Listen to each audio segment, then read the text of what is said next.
Hello, dear students. Today we will discuss chapter number 5, Birds, Beaks and Claws. I hope you all are doing well at home and also following all the protocols of COVID-19. So let's start this chapter. This chapter is about birds, beaks and claws. आपने birds देखी है ना? Birds की जहाँ पे mouth का जो portion रहता है there is a structure which is known as beak, जिसे हम हिंदी में कहते हैं चोंच, and claws that all are like hands of that bird, जिसे हम हिंदी में कहते हैं पंजा. So we will study about beaks and claws of birds. So let start it. Everyone please open page number 32 of your science book and read with me. And also please pay focus on the pronunciation, that how are you pronouncing any word, and if you feel any difficulty feel free to ask me. Okay, so in class 3rd we have already learned about birds, their special feature and nesting habits. In this class we will learn about their feeding habits. So class 3rd में हम पढ़ चुके हैं कि birds कैसी होती हैं, उनके स्पेशल फीचर्स क्या होते हैं और वो उनकी जो नेस्ट बनाती हैं उसकी हैबिट क्या होती है. क्लास 4 में हम लोग पढ़ेंगे कि उनकी फीडिंग हैबिट्स, मतलब कि वो क्या खाती हैं. That feeding habits we will learn. Birds like other living beings need food, but they do not have teeth to eat their food. They use their beaks and claws to catch and eat food. Birds other living being की तरह food तो खाती हैं but उनके teeth नहीं होते हैं. So they use their beak and claw to catch. Claw को यूज करती हैं कैच करने के लिए, and beak to eat food. They also use them to protect themselves from their enemies. अपने एनिमीज से ही बचाने के लिए वो यूज करती हैं क्लॉज और बीक को. Then here is an activity is given where you have to write name of the bird, place where you saw it and food it. इसको मैंने एक अलग से पोर्शन पे यहाँ पे कर दिया है, तो फिर आप थोड़ी देर ब्रेक करके वीडियो को आप थोड़ा पॉज करके इसे कंप्लीट कर लीजिए. नेम ऑफ द बर्ड में parrot, duck, peacock, pigeon. Place where you saw it, tree, water, bushes, ground. Food it eat, fruits, worm, duck, wheat, insect, fruits, grains. इसे कंप्लीट कर लीजिएगा. Then like other animals some birds eat flesh, some eat seeds and some eat fruits. The type of bird's beak and claws is related to the type of food it eats. कुछ ऐसी birds होती हैं जो कि flash खाती हैं, मतलब कि एनिमल्स को खाती हैं. एंड सम ईट्स सीड्स, कुछ सीड्स खाती हैं और कुछ फ्रूट्स खाती हैं. तो let's learn about their beaks and claws. Please complete this activity. Then on page number 33, beaks. Birds do not have beaks. They use their beaks to tear, bite, chisel and to crush the food. Birds की teeth तो होती नहीं है, so they use their beaks. किस लिए? Tier मतलब फाड़ने के लिए, बाइट मतलब काटने के लिए, चिसल मीन्स जब आपने देखा होगा कि तार पे जब बैठती हैं, जैसे आपने देखा होगा कि तार पे जब ऐसे बैठी रहती हैं चिड़िया, या फिर किसी पेड़ पे जाती हैं तो फिर ऐसे बीक को ऐसे मारती रहती हैं ना, बीक से मार मार के वहाँ पे छेद करती रहती हैं जैसे वुड पिकर करता है. That thing is known as chisel. And to crush the food, food को क्रश करने के लिए भी बीक का इस्तेमाल करती हैं. The shape of beak is according to the food habit of the bird. उसकी बीक की शेप कैसी होगी वो उसके फूड हैबिट पर डिपेंड करता है. Preening means to clean the feather and set them right. Preening का मतलब क्या होता है कि फेदर को क्लीन करके सेट करना. The bird spread the wax secreted at the base of the feather and during this process. आपने देखा होगा कि कभी कभार जो बर्ड्स रहती हैं वो अपने पूरे पंख जो रहते हैं फेदर उनको ऐसे फैला के ऐसे तेज़ी से फ्लैप करती हैं. तो वो जो प्रोसेस होता है जिसमें फेदर को क्लीन करती हैं, that is known as preening. तो इसके थ्रू क्या होता है, जो उनके फेदर के बेस पे जो वैक्स सिक्रीट होता है वो उसको स्प्रेड कर देती हैं और फेदर्स को ड्राई कर लेती हैं और क्लीन करती हैं और सेट भी करती हैं. So this process is known as preening. Some birds use their beaks to fight the enemy and to catch the prey.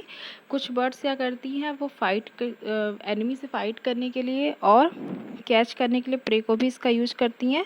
And they also use it to preening their feather. और कुछ अपनी beak की help से preen भी करती हैं अपनी feathers को.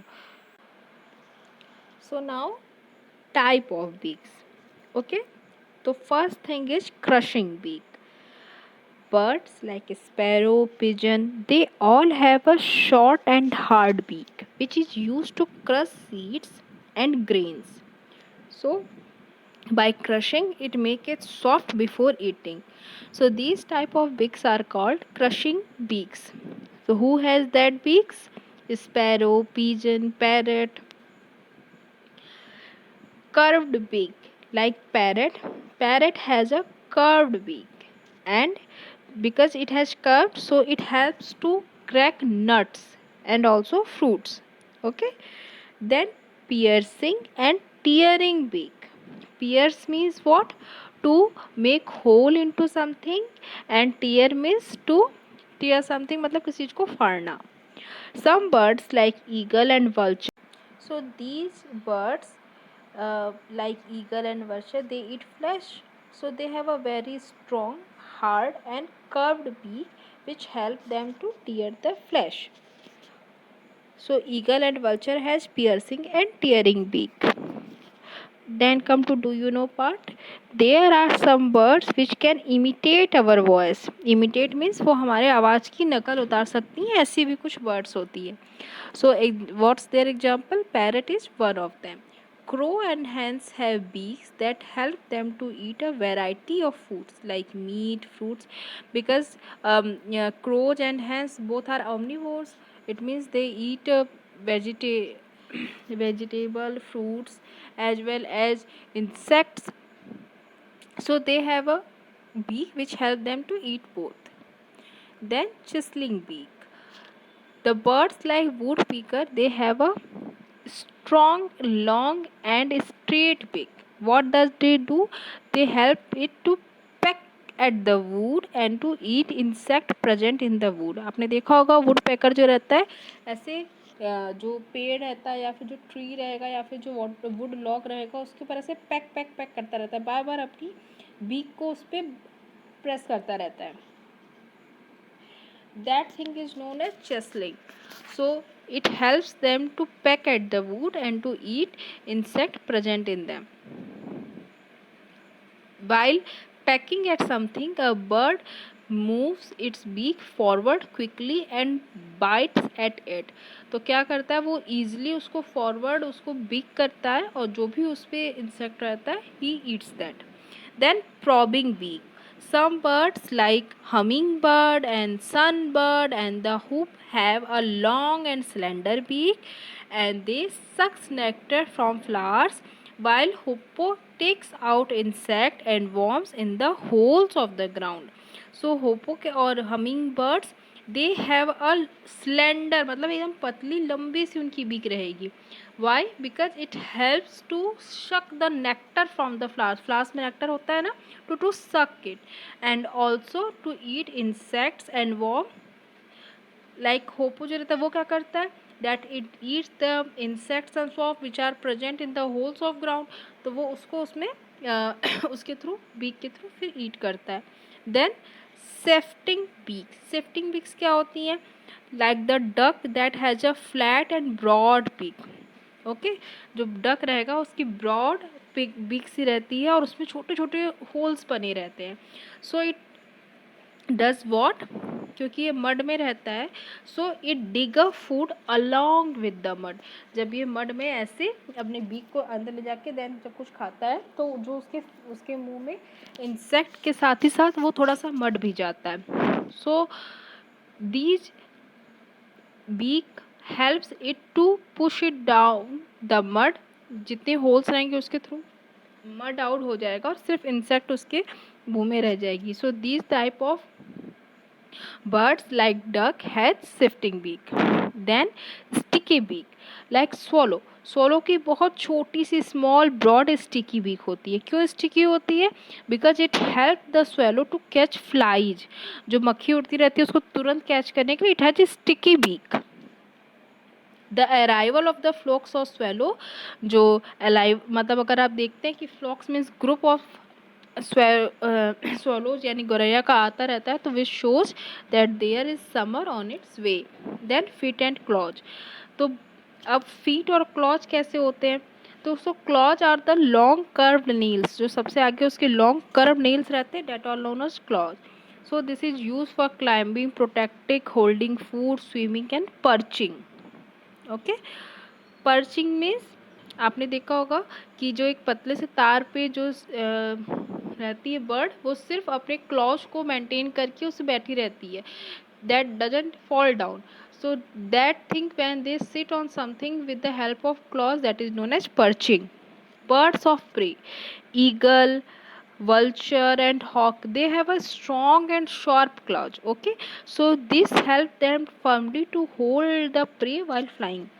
तो इनकी जो जैसे ईगर और रहते हैं, इनकी जो क्लॉ रहती है काफ़ी स्ट्रॉन्ग और शार्प रहती है. क्यों रहती है? ताकि ये फर्मली होल्ड कर पाए अपने प्रे को, प्रे में शिकार को, well they are flying. Birds which kill other smaller animals and eat them as food are called birds of prey. जो कि स्मॉलर एनिमल्स को किल करती है और उसको खाती है, that all are known as birds of prey like eagle and eagle भी, vulture and hawk. Then perching birds, sparrow, pigeon and crows, these all have long and slender claws. इनके जो काफ़ी long और slender claws रहते हैं and 3 toes in front और 1 back में रहता है. क्यों? It helps them to stand on something, stand like a wire and to hold it firmly. Sparrow और अदर जो पर्चिंग बर्ड्स रहती हैं, they can even sleep while perching on wires. तो ये सारी जो बर्ड्स रहती हैं, ये लोग ऐसे ही वायर पे बैठे बैठे, जिसे हम लोग कहते हैं ना कि सिर्फ क्लॉज से ऐसे पकड़ के वो बैठी रहती है, that position is known as perching. और वो कभी कभी वैसे ही स्लीप भी यानी सो भी जाती है. Swimming birds like ducks and penguin, they have webbed feet. मतलब कि वो पूरी जो उसकी फीट है उस पर आप देख सकते हो ऐसे जाली जैसे वेब बना रहता है. क्यों? Because it helps them to swim and it gives them a flat appearance. तो फिर वो ईजिली पैडल कर करके वाटर में चल सकती हैं. Then wading birds, crane and jacana, they have very long and wide spreading toes. अब जैसे कि ये सब मड में रहेंगी ना, तो मड में काफ़ी कीचड़ रहता है, तो keep them strand and to keep them up hold. क्या होता है कि जो उनकी ऐसे टोज रहते हैं वो काफ़ी वाइड रहते हैं और स्प्रेडिंग रहते हैं, so they can easily walk in mud. Then scratching birds, some birds like hen, they have a strong feet, three toes in front and 1 in back. They have sharp claws to scratch the ground to search seed and insect present in the soil. क्योंकि soil से insect लेंगे, so they have that scratching capability in their claws. Then climbing birds like woodpecker and parrot, they have 2 toes pointing upwards and 2 downwards. So these birds can climb to tree and catch insect and hold the fruit. We thus find that nature has provided birds with different types of beak, feet and claws. These are as per the needs and habits of the different bird. जैसे भी जो bird जिस habitat में रह रही है उसकी need के हिसाब से it got beak and claws. Then Dr. Salim Ali, a person who studies birds, is called ornithologist. Dr. Salim Ali was a famous Indian ornithologist and he has done for saving wildlife and he has written many books on it and he has been awarded Padma Vibhushan also. So the person who is studied about birds are known as ornithologist and the study of bird is known as ornithology. Now come to the keywords. Chisel means what? A flat blade with cutting edge. Feather means what? A light horny waterproof structure on the body of birds. मतलब कि उसके पंख. Hollow means खाली. आप ये भी कह सकते हो that vacant space in something. Pierce means to cut through something. probe means to find out, sift means to separate out things using a sieve. Then your homework will be exercise के part बाकी ABCDE तो मैं आपको करवा दूंगी, but in the last of this chapter there is some claws and feet are given, okay, and you have to write the name of bird and use of this claws. इस पूरे chapter में जब मैंने आपको पढ़ाया तो मैंने explain किया है कि ये सारे क्लॉज और फीट कौन कौन से बर्ड से पाए जाते हैं, तो you can figure it out कि इस तरह के क्लॉज और फीट कौन से बर्ड में हैं और उनका क्या क्या यूज है उस क्लॉ या फीट का. Okay, so you have to complete this activity. Take care a lot, have a nice day.